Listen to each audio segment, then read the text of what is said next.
शेतमालाच्या उत्पादन खर्चावर आधारित भाव देण्यास सरकार असमर्थ ठरत आहे। म्हणून नाशिकच्या सटाणा तालुक्यातील द्याणे येथे शरद जोशी प्रणित शेतकरी संघटनेच्या पदाधिकारी आणि कार्यकर्त्यांनी सरकारचे लक्ष वेधण्यासाठी गांजा लागवड करण्याचा प्रयत्न केला। शेतकरी संघटनेचा विजय असो, शेतकरी संघटनेचा विजय असो।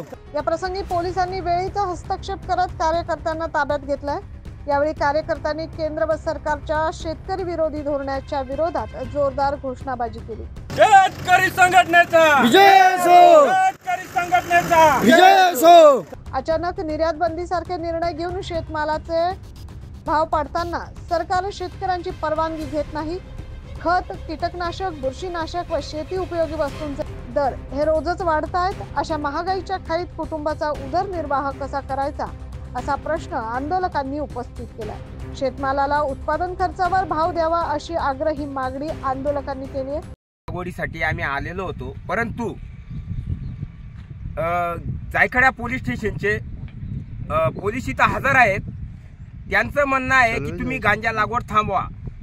साहेब, आम्ही तुमच्या शब्दाखातर गांजा लागवड थांबवतो, परंतु तुम्ही शासनाला एवढं आमच्या कडून कळकळीची विनंती आहे शेतकऱ्यांकडून की आज कांदा उत्पादक शेतकरी 4000 भाव असताना रात्रीचा निर्णय घेतला गेला आणि दुसऱ्या दिवशी 1500 ते 2000 रुपये कांदे विकले गेले।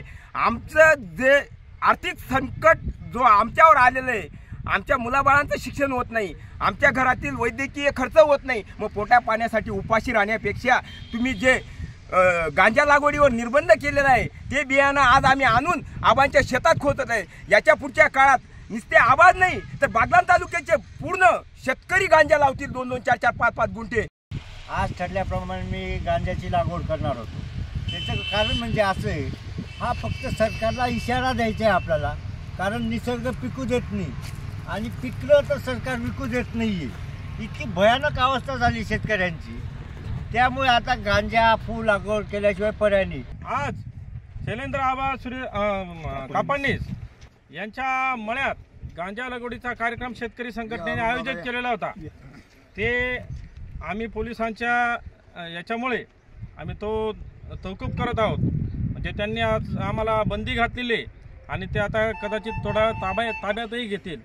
सगळ्यात दुर्दैवाची गोष्ट अशी आहे की शेतकरी इथंपर्यंत आला कसा गांजा लागवडीपर्यंत, कारण याचं आकलन केंद्र सरकारने करायला हवं।